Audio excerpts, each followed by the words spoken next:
Hi students, welcome to the main campus residence hall housing registration information session. My name is Jean Wilwell. I'm the Senior Director of Residential and Commuter Life. If at any point in time you have questions after viewing this tutorial, you can go ahead and email housing@longwood.edu or call our office at 434-395-2080 and we will be glad to assist you. So just wanted to talk a little bit about the housing options for students registering to live in a traditional residence hall. We allow students to register for rooms without filling it to full occupancy. So what that means is if you're a student that doesn't have a specific roommate in mind, but you want to live in a double room next year, you can go ahead and sign up for that room without having that roommate on the day that you register. We will also have a limited number of single rooms available to students in our residence halls during the registration process. So if you're a student without a roommate and you're interested in a single room, just know that you'll be able to select that option during the registration process. Just want to give you a general idea about the registration process. It's going to run from March 20th to March 22nd. If you're a student planning to register with a specific roommate into a double room, or let's say you have suite mates that you want to specifically sign up with, you're going to create a roommate group through a form in the Student Housing Gateway. And so I will show you how to do that momentarily, but that's something that you want to do before your day that you register. So that way you all will sign up together as one group. As I said before, full occupancy is not required to register for a residence hall room or suite, so you don't have to fill up all the rooms in all the spaces in the suite or the room to sign up on your day. Housing registration will be conducted each day from 10 to 4. To limit traffic in the housing gateway and ensure that it's running quickly for students, we have our female students register from 10 to 1 each day, and then male students register from 1 to 4. Please know that we already predetermine what the sex of each suite is going to be prior to registration. So female and male students are not competing for the same spaces on the registration days. As I mentioned before, if you're signing up with a roommate or suite mates, you're going to have one person from your group be the designated roommate, and they will register the group for the assignment. One of the things that the designated roommate wants to make sure is that all members of the group have accepted the invitation to join the group prior to signing up for the residence hall room or suite. So the timeline for registration is the first day, Monday, March 20th. We have students who have 40 to 55 completed credits at the end of the spring semester register. So how we come up with your completed credit total is we take what you've already completed and we add in what you're registered for the spring semester. And that is your completed credit total. Please note that if you're signing up with roommates, you just need one person to be within the 40 to 55 range to sign up on this day. So for example, me and my friend may be deciding we're going to sign up for a double room. I may be a student that has between 40 to 55 credits, but let's say my roommate only has 25 completed credits. That's okay. I will just log in that day and I can sign up both of us since I'm within the 40 to 55 credit range. And as I mentioned before, you can sign up for spaces without having full occupancy. The second day of the registration process is for students with 39 or less completed credits. So those students will register on Tuesday, March 21st from 10 to 4. As I indicated earlier, female students will register from 10 to 1, male students register from 1 to 4. So if at least one person in your group has 39 or less completed credits, this will be your day to register for housing. And then the last day of the residence hall registration process is for juniors and seniors. 56 or more completed credits at the end of the spring semester, this will be your day to register. So Wednesday, March 22nd from 10 to 4, this is when you would register. Female students will register from 10 to 1, male students register from 1 to 4. The person doing the registration would be somebody with 56 or more completed credits at the end of the spring semester. just some helpful tips. As I mentioned earlier, there will be both double and single room accommodations available during the registration process. The housing rates for next year are published on the RCL website. I would encourage you to talk about those rates with your family or financial provider, whoever is helping you pay for your housing, because there are different costs. A double room is going to cost different than a single room in the residence halls. So before you register, you would like to speak with them to make sure whatever you're signing up for is something that will fit within your financial plan. We do have a copy of our housing terms and conditions on the RCL website. We always encourage students to review those. The link for the Student Housing Gateway is conveniently located on the Lancer dashboard on the main page of the university website. You can also find the link on the housing website. And this link has been in every email that has been sent out about housing registration for next year. I always tell students to have a backup plan. If your first choice is to live in a certain building and the spaces are full in that building, what is your second choice when you go in to register? Just so you're kind of thinking about that in advance. Make sure you enable pop-ups in your web browser. If you've used the device you're using for registration, if you've used it before to access the Housing Gateway, you've already enabled pop-ups.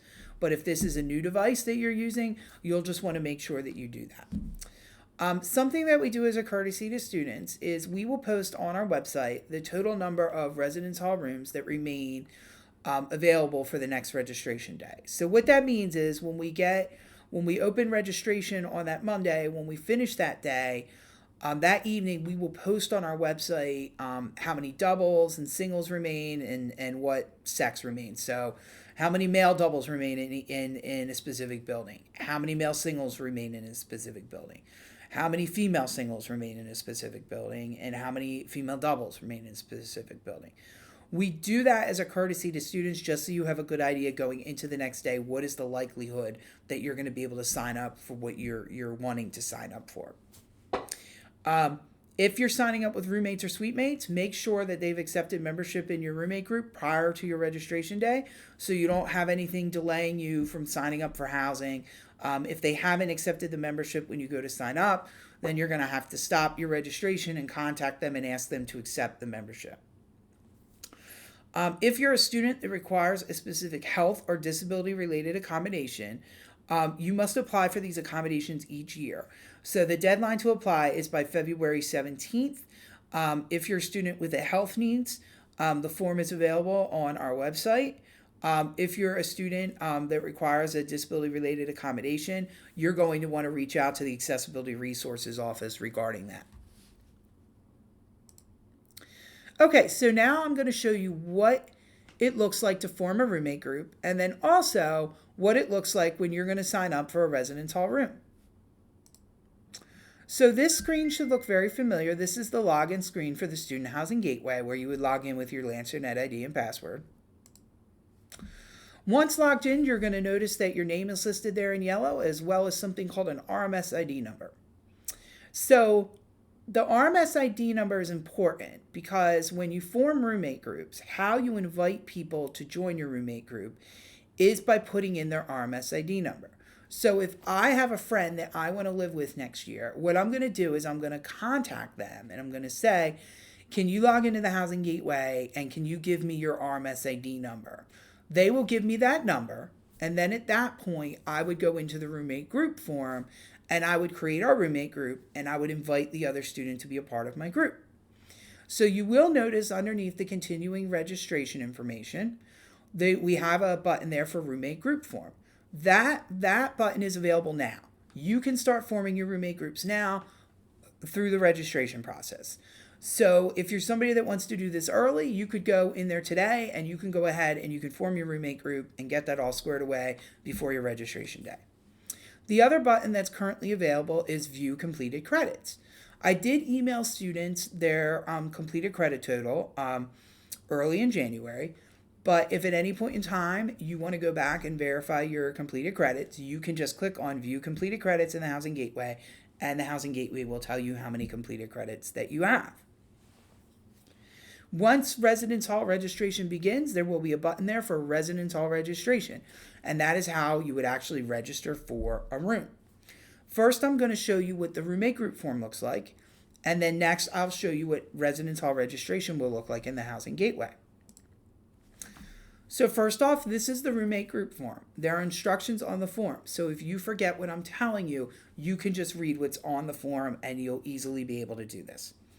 So to create a roommate group, you're going to click on the Create Group button at the bottom of the screen. Once you get here, you'll see that I have created a roommate group. So whoever creates the roommate group is the leader of the group. And then you'll see below individuals that have been invited to the roommate group. So you'll see that Betty Newman is somebody who was invited to the roommate group, and she has accepted membership in the group. So that's why her status says member. Courtney has been invited to the roommate group, but she hasn't accepted membership yet. So her status is an invited status as of right now. Since I created the group, my status is leader. It gives me no special powers. It's just a way in the system to delineate who created the group. But what I want to do for residence hall registration is there's 4 of us that all want to live together in the same suite.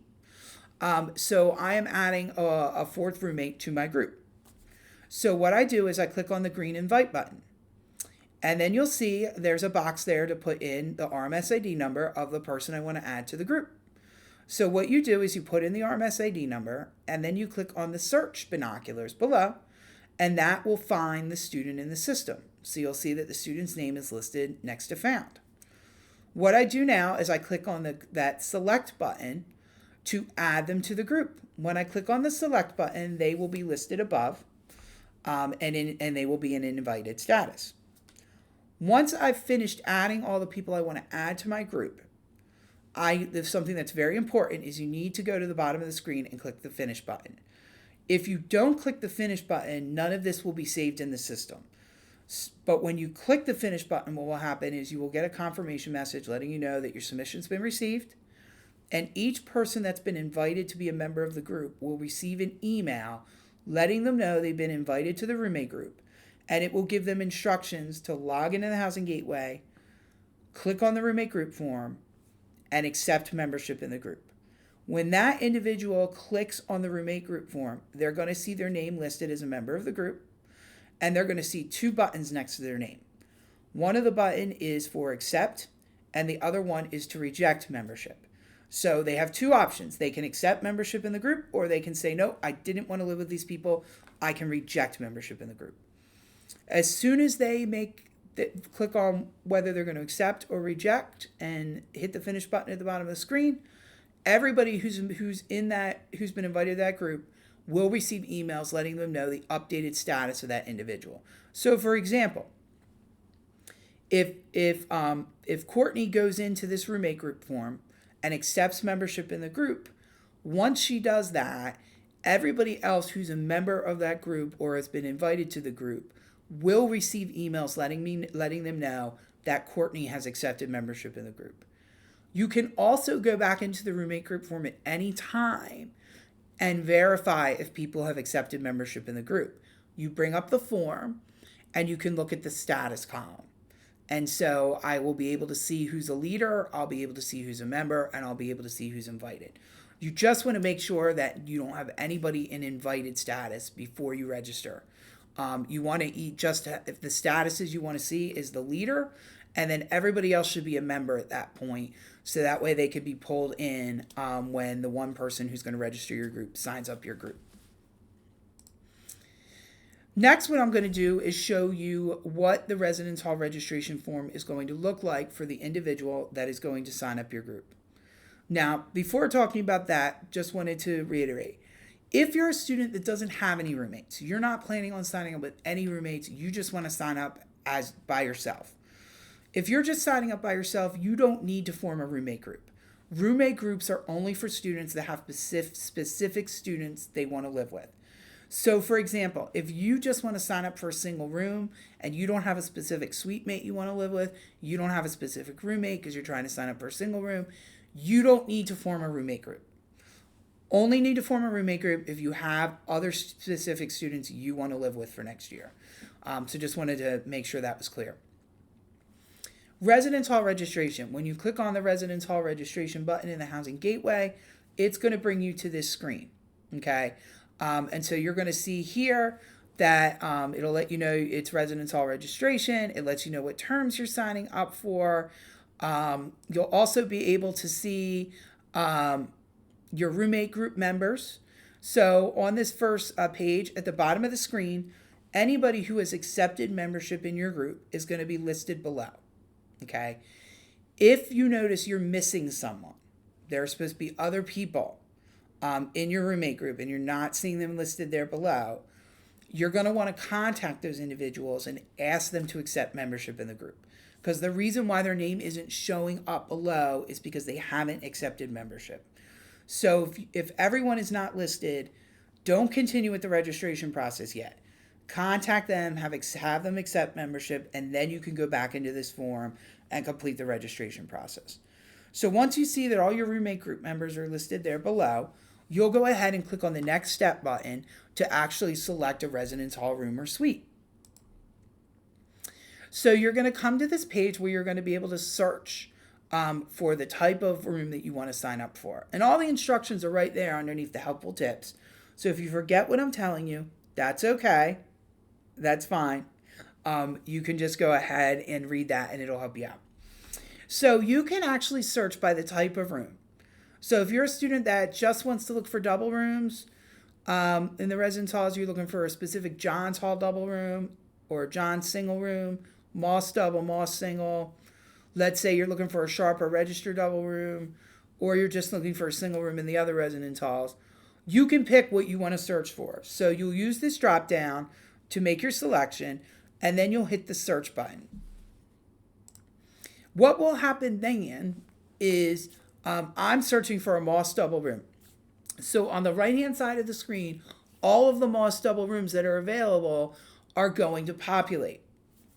So what I would be able to do is once I look at this list and decide which room I want to sign up for, I will go ahead and click on that yellow lock icon to the far right on the screen. What happens when I click on that lock icon is it takes that room off of the available list, so no other students can sign up for it while I'm completing the registration. So once I pick the room that I want, go ahead and click on that yellow lock icon, and then you'll go ahead and go on to the next screen. So on the next screen, you'll see that I selected Moss 513. So now what I'm going to do on this screen is I need to pick this bed spaces that me and my roommate are going to live in. So I want to live in 513A with Chesley. So I'm going to put myself in that A bed space, and I'm going to put Chesley in the B bed space. Once I finish doing that, all I have to do at the bottom of the screen is click on the Finish button, and we will be signed up for that room. So when you do that, what happens is you get a confirmation message letting you know that you have signed up for the room. What will also happen is you and your roommates will receive confirmation emails letting you know where you've been signed up for. That confirmation email will also have instructions for you to select your meal plan. So how registration works is one person will sign up the whole group for the room, but then each individual student needs to sign up for their meal plan. So just be paying attention to your email on your registration day. You will receive a confirmation email with where you've been signed up for, which will also provide instructions to click on the link and sign up for your meal plan for next year. Thank you for attending the tutorial. If you have any further questions, feel free to email us at housing@longwood.edu or call 434-395-2080. Thank you.